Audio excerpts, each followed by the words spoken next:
She spent years getting away with misconduct until she slapped a well-dressed black man in court, not realizing he was the judge. What happened next destroyed everything she built. It happened in the blink of an eye. No one saw it coming. Not the bailiff, not the court reporter, not even the defendant waiting nervously in the front row.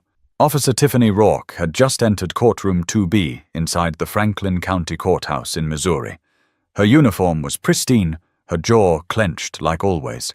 She'd made a name for herself over the past decade. Authoritative, no nonsense, and not someone you ever wanted to cross. That morning, she'd been called to testify in a minor drug possession case. But she never made it to the witness stand. She spotted a sharply dressed black man standing near the witness box, talking quietly with one of the attorneys. Without hesitation, she stormed across the courtroom floor and slapped him across the face. Hard. The sound cracked through the room like a whip. A gasp followed, collective and immediate. You could hear the rustle of papers dropping, a pen rolling onto the floor. For a moment, time seemed to pause. Everyone sat frozen. The man didn't flinch. He didn't yell, didn't lunge, didn't even raise a hand. He calmly adjusted his tie, brushed his cheek with the back of his hand, and looked her dead in the eye. "I'm Judge Antoine Kelly," he said, his voice even and deliberate, "and I'm presiding over this courtroom today." That silence? It wasn't just shock anymore, it was weight. Heavy. Every pair of eyes locked on Tiffany, who now looked like she'd swallowed a bucket of nails. She blinked once, twice, her mouth barely moving as if trying to form words. The bailiff, unsure of what to do, shifted nervously by the door. The young public defender standing nearby instinctively reached for her phone, recording as subtly as she could. Others followed. Within seconds, at least 4 phones were capturing the moment. Tiffany tried to speak. "I thought he wasn't supposed to be," but it was too late. Judge Kelly turned to the stunned courtroom and said, "We're taking a 10-minute recess." And with that, he walked into his chambers, silent, his expression unreadable. The room stayed still. No one knew whether to stand, sit, or leave. Tiffany didn't move. Her hand, the one she'd used, trembled just slightly at her side.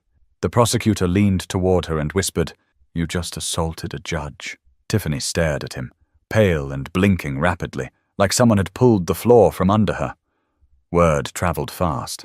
Reporters who'd been waiting for an unrelated gang indictment case rushed into the hallway. 2 local news outlets were tipped off by interns who'd left the room shaking. By noon, the clip had made its way onto social media. No context, no editing, just raw footage of a white cop in uniform striking a black judge in open court. The title under most of the reposts was simple: "Cop slaps a judge. Doesn't know he's a judge." At first, some commenters thought it had to be fake. Staged, maybe. But the video was too clean, too chaotic in the small ways that real life always is. No background music, no flashy angles, just raw tension and real expressions. And then the reactions came. Lawyers, activists, former defendants, all with their own stories. Some recognized Tiffany immediately, others knew her by reputation. Judge Kelly, on the other hand, stayed quiet. He didn't issue a public statement. He didn't go live on television. He didn't threaten legal action. He just sat behind his desk, looking over the docket for the rest of the day, like it hadn't happened. But everyone else knew. Something had shifted. The kind of shift you don't recover from. But before anyone could process what came next, people started asking a different question. Who was Officer Tiffany Rourke, really? Before the slap, most people outside of Franklin County had never heard the name Tiffany Rourke. But inside the force, she wasn't just known. She was feared. Tiffany came up through the ranks fast. Too fast, some said. Fresh out of the academy in her early 20s, she made her way into patrol, then narcotics, then a specialized task force focused on high-risk neighborhoods. She earned medals, got featured in department newsletters, spoke at 2 police conferences. But behind the headlines and staged handshakes, there was another version of Tiffany, the one most of the public didn't see. It started small. A young black driver ticketed for a broken tail light swore he never broke the law. When he tried to explain himself, Tiffany doubled the fine for non-compliance. He filed a complaint. It went nowhere. A Latina mother claimed Tiffany searched her car without cause outside a grocery store. When her 10-year-old daughter asked why, Tiffany told her, "You people should know better." The mother cried, filing that report. It disappeared within the week. Then came an incident that almost made it to the press. A video of Tiffany cursing at two black teenagers sitting outside a convenience store. She accused them of loitering. One of them recorded her yelling, but the clip mysteriously vanished after the boys were arrested for resisting. There were whispers, too, in the department locker rooms, among court clerks. Tiffany used slurs when she thought no one important was listening. She threatened junior officers who didn't back her up in reports. And every time her name appeared in a complaint, Internal Affairs quietly stamped it, "Not sustained." She had friends in high places, Chief Brannan among them. He called her a good cop in a hard world. To him, the public didn't understand what it took to deal with those neighborhoods. Colleagues like Officer Sam Delaney saw the writing on the wall early. He once tried to speak up after witnessing Tiffany slam a suspect's head against a cruiser window. "She told me if I filed anything, I'd find my locker cleaned out by Monday," so he backed off. They all did, not because they agreed with her, but because Tiffany was the system. Not a glitch in it, not an outlier. She was it. She was what it looked like when power met prejudice and wrapped itself in a badge. And it wasn't just her actions. It was the arrogance that came with knowing she was untouchable. There was a moment, about 6 months before the courtroom incident, when a rookie officer, Jordan McLean, filed a formal objection after riding with her for 2 weeks. I saw her stop 6 cars in a single day, all black drivers, all in the same 3-block radius.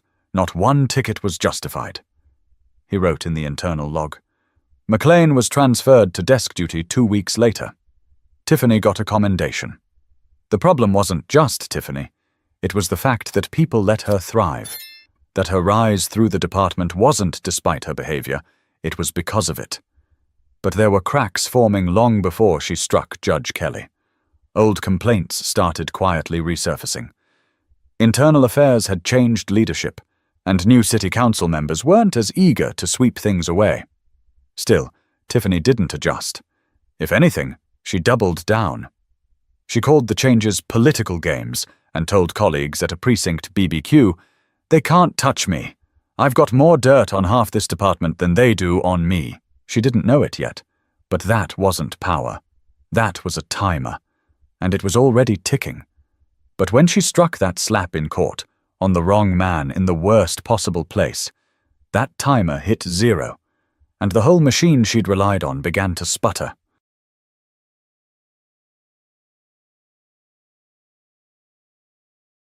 When Judge Antoine Kelly stepped back into his chambers, he didn't slam the door. He didn't throw anything. He didn't yell. He simply sat down. He took a breath, leaned forward, and reached for the stack of case files on his desk like it was just another Tuesday. But it wasn't. Not for the dozens of people in that courtroom, not for the attorneys who'd seen their share of tension, but never a uniformed officer slapping a sitting judge. And certainly not for the man himself. Kelly had been on the bench for 12 years, most of them in Franklin County. He wasn't flashy, didn't chase headlines, wore plain ties, kept photos of his wife and 3 sons on his bookshelf, alongside a miniature gavel his youngest made in woodshop. But those who knew him understood one thing. His quiet presence carried weight.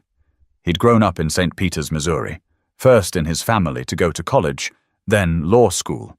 He worked public defense for 7 years before switching sides. He'd seen every kind of case, the petty, the tragic, the senseless. He treated them all with the same steady focus. What happened in that courtroom? That slap? It wasn't new to him. Disrespect had followed him most of his career, but this wasn't a dirty look or a dismissive tone. This was physical, public, undeniable. Yet he hadn't raised his voice. He hadn't thrown titles around. Because Kelly didn't believe in spectacle. He believed in consequences. In the hallway, his clerk, Monique Barnes, stood frozen, still holding the folder she'd meant to deliver before the incident. She stepped into his office hesitantly. "You okay?" she asked. He looked up, calm. "I'm fine." "Sit down." She sat, her eyes scanning his face for any sign of anger. "I don't know what she thought she was doing," Monique said. "We can file something. Press charges. The footage is everywhere already." He nodded. "We could. But I want to see how they handle it." She tilted her head. "You mean the department?" "The whole system," he said, folding his hands. "Let's see if it's still allergic to accountability." Monique blinked. She knew his style. That meant he wasn't going to push. He was going to wait and let them show their hand. By lunchtime, Judge Kelly's name was trending. People recognized him from a graduation speech he gave at a local high school 2 years prior. Clips resurfaced. Quotes were posted. "The law isn't a weapon. It's a tool. And it belongs to everyone, not just the loudest voices." But he didn't tweet. Didn't give a statement. When asked by reporters at the end of the day if he planned to press charges, he gave only this: "I expect the same level of professionalism and accountability I've shown others for the past 12 years. I trust the system to handle this properly." It was a challenge, masked as calm, and people picked up on it. Meanwhile, inside the department, things were already getting uncomfortable. The chief's assistant had left 3 messages on Tiffany's voicemail.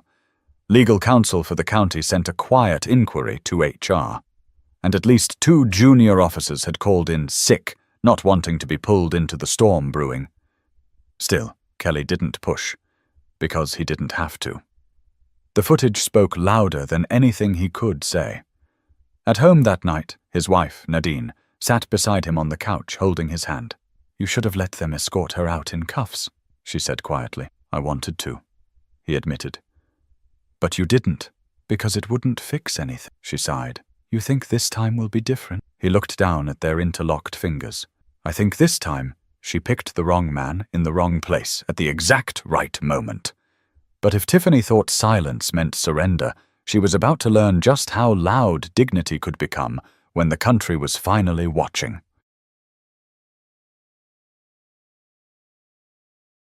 By the following morning, Tiffany Rourke was on administrative leave. The official email from the department was vague: pending investigation into an incident involving court personnel. But the truth didn't need a press release. It was already everywhere. The slap had gone viral overnight. News anchors were looping it. Podcasts dissected it. Comment sections exploded with stories from people who claimed they'd had their own run-ins with her. One video showed up from 4 years earlier, grainy dashcam footage of Tiffany yelling at a teenage boy during a traffic stop, her words slurred slightly, her tone menacing. The boy had been let go without charges, but the recording never saw the light until now. This time, people weren't just talking. They were listening. And her badge wasn't protecting her anymore. Inside the department, it was chaos. Officers were whispering in hallways. Her closest allies, the same ones who used to joke with her at Friday briefings, suddenly had other things to do when she walked by. A memo from Internal Affairs circulated, requesting interviews with anyone who had worked directly under or alongside Officer Rourke. Over a dozen officers responded within 24 hours. Not all gave their names. One of them, Detective Naomi Brennan, had waited nearly 6 years to say what she knew. "She threatened me in the locker room once," Naomi told the investigators. "Said if I ever questioned her reports again, I'd find myself reassigned to the county jail rotation."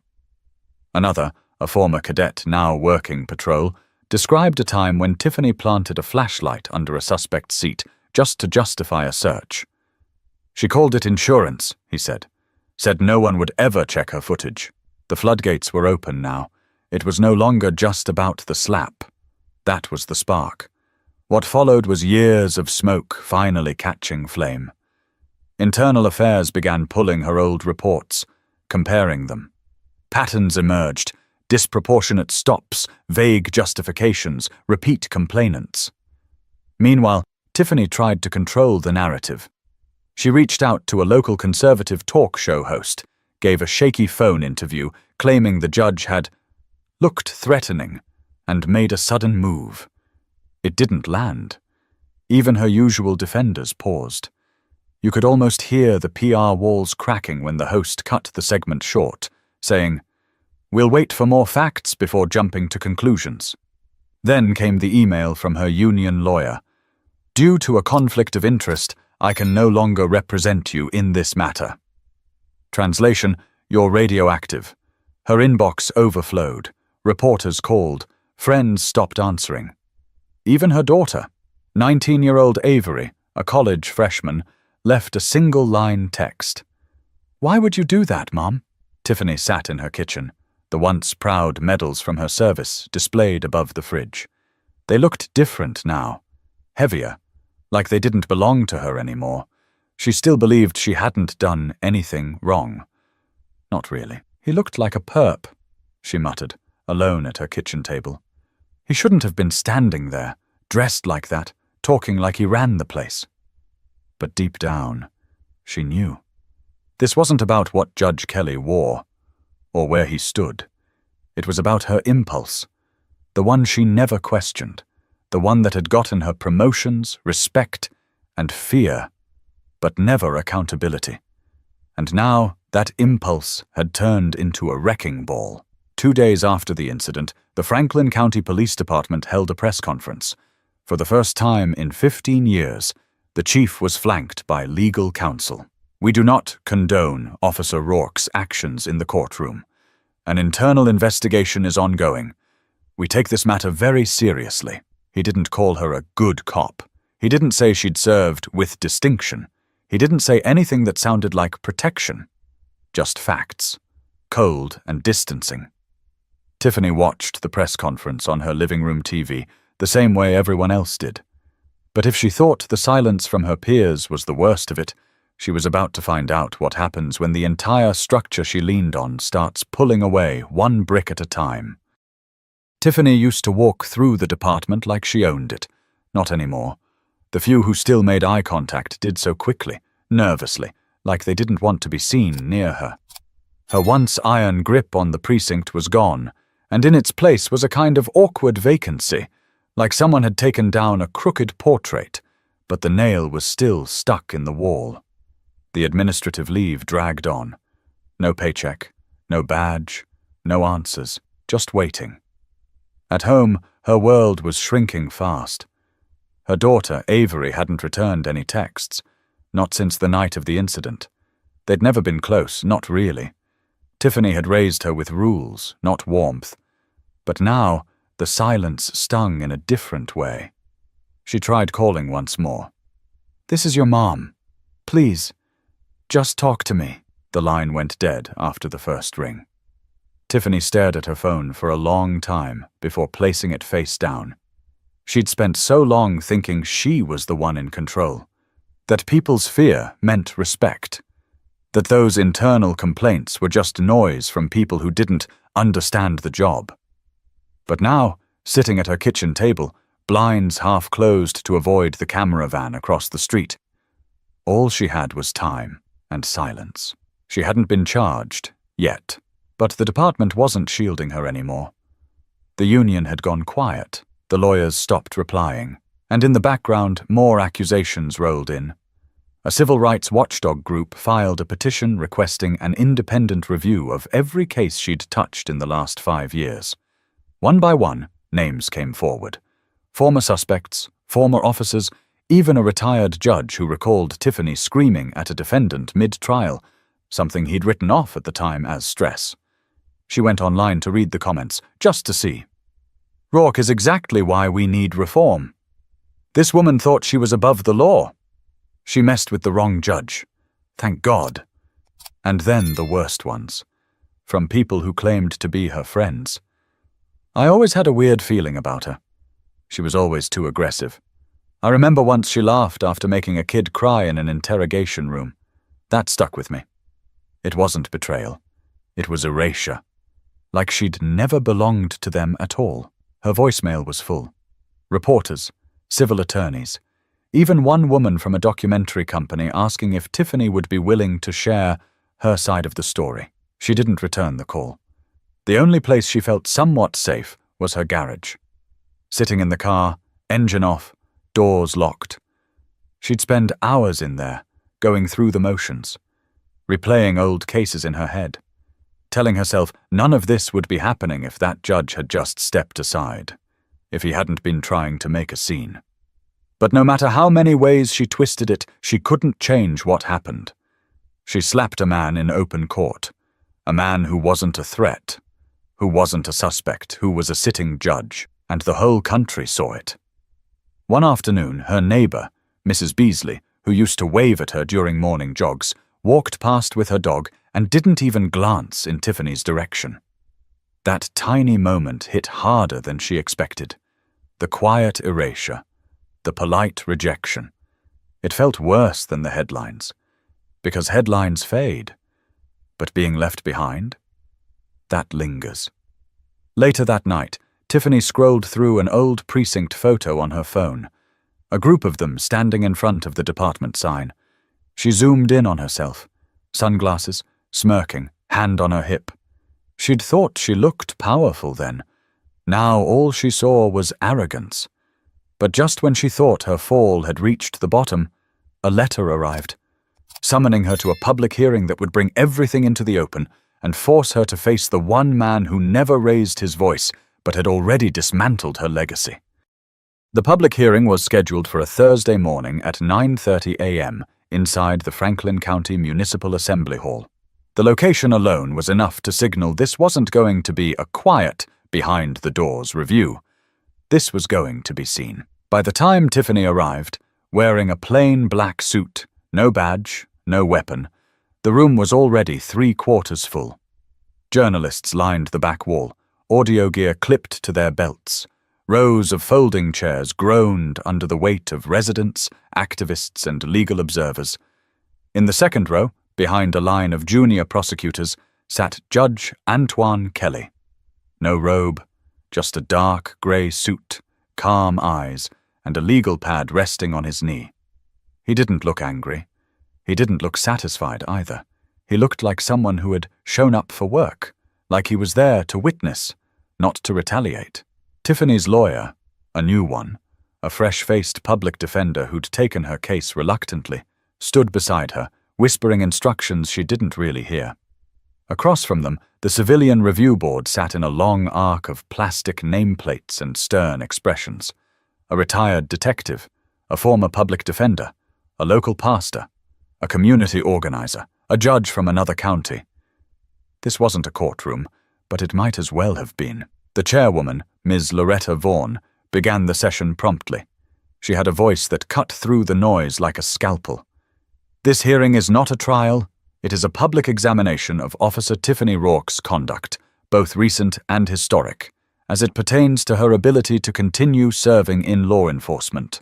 Tiffany flinched at the phrase "continue serving," like that door was still open, like this wasn't a funeral for her career. They began with the courtroom footage, played it on a small monitor that barely captured the weight of the moment, but left no room for denial. The sound echoed faintly in the hall. The slap, the silence, Judge Kelly's calm voice. Then came testimony. Officer Naomi Brennan read her prepared statement about the threat Tiffany made 6 years ago.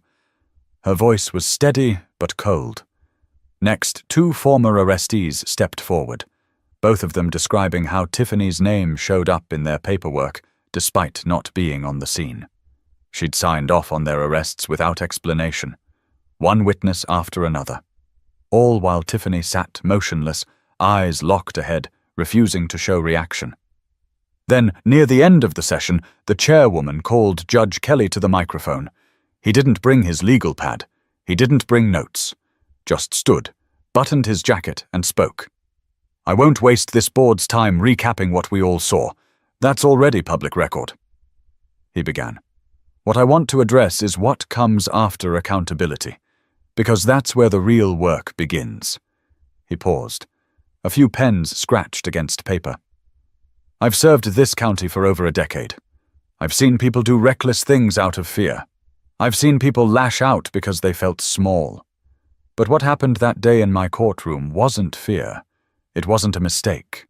It was a reflex born from years of unchecked power. He turned slightly, just enough to meet Tiffany's eyes. I'm not here to ruin someone's life. I'm here to remind this community what justice is supposed to look like, and what it should never look like again. Then he sat. No applause, no nods, just silence. Tiffany's lawyer made a few final statements, mostly procedural, mostly begging for leniency. It didn't matter. The board took a brief recess before issuing their recommendation. Officer Tiffany Rourke was to be permanently removed from duty, all benefits revoked, and her conduct referred to the state attorney for further review. She stood there, blank, as the room emptied. People weren't looking at her the way they used to, not with fear or even hatred, just indifference. That might have hurt more than anything. Judge Kelly walked past her on his way out. He didn't stop. He didn't look back. Because some people don't need revenge. The truth did the work for them. But long after the cameras stopped flashing, the question remained: what lesson would the community carry forward from the silence that finally made the system listen? Weeks passed. The headlines quieted. Other scandals took the spotlight. But in Franklin County, something had shifted. For real this time. Not just in whispers, not behind closed doors, but in how people looked at the system, in how they looked at each other. The courtroom where it happened stayed busy. Cases came and went, just like always. But when Judge Antoine Kelly walked in, the room stood up with a different kind of respect. Not just for his title, but for the way he'd handled it all. He never once demanded attention, never asked for praise. He just kept doing the work. One afternoon, after a juvenile hearing, a young public defender stopped him in the hallway. "Can I ask you something, Judge?" she said, glancing around. "That day, how did you stay calm?" He took a second. I didn't want to give her what she expected. Then he smiled gently, nodded once, and walked on. That answer stuck with her, and it echoed through the courthouse in other ways. Officers started sitting through updated bias training that wasn't just for show. A community board was given real teeth, more than a nameplate and a folding table. Old case files were reviewed. Not all of them, but some. Enough to let people know the doors were creaking open. As for Tiffany Rourke, she faded. She sold her house quietly and moved 3 counties over. No interviews, no public statements. She took a job in private security for a shipping company. Her name stopped appearing in the papers except as a footnote in opinion pieces. There was no comeback, no redemption arc. She didn't lose everything overnight, but what she lost was the only thing that ever mattered to her: control. And in its place was a silence she couldn't bend. At the same time, more people came forward, victims of other officers, other moments, all emboldened by what they saw in that courtroom. They weren't asking for vengeance. They were asking to be heard. That was the power of it. The moment Tiffany's hand cracked across Judge Kelly's face, it wasn't just about that one act. It was the public end of a private pattern. And people knew it. In a town like Franklin County, where things usually moved slow and quiet, that kind of exposure did more than shake the department. It rattled the habits of a whole community. At a town hall 2 months later, a woman stood up. Older, glasses sliding down her nose, voice steady. "I don't want another apology. I want policies," she said. "I want change that doesn't wait for the next viral video." The room nodded. Because they knew what she meant.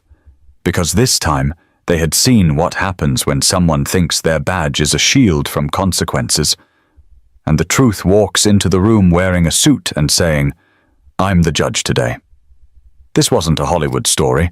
There were no last-minute breakdowns, no dramatic confessions. Just the long, slow process of someone falling off a pedestal they built themselves, and the even slower work of others building something better in its place. The walls of that courtroom would never forget what happened inside them. The slap might fade, the cameras might move on, but the lesson stayed. Power unchecked becomes poison. Silence can be louder than shouting, and real justice doesn't need to raise its voice to be heard. So, what do we take from all this? Maybe it's that character always shows itself, when you think no one's watching, when you feel untouchable, or when the mask slips in a moment you can't take back. Tiffany built an empire on fear. Judge Kelly built his presence on restraint. Only one of them still has a seat in the room. And in the end, that's what justice looks like. If this story made you think, made you feel, or just made you pause, subscribe to the channel. We tell the stories that others are too afraid to touch, with truth at the center.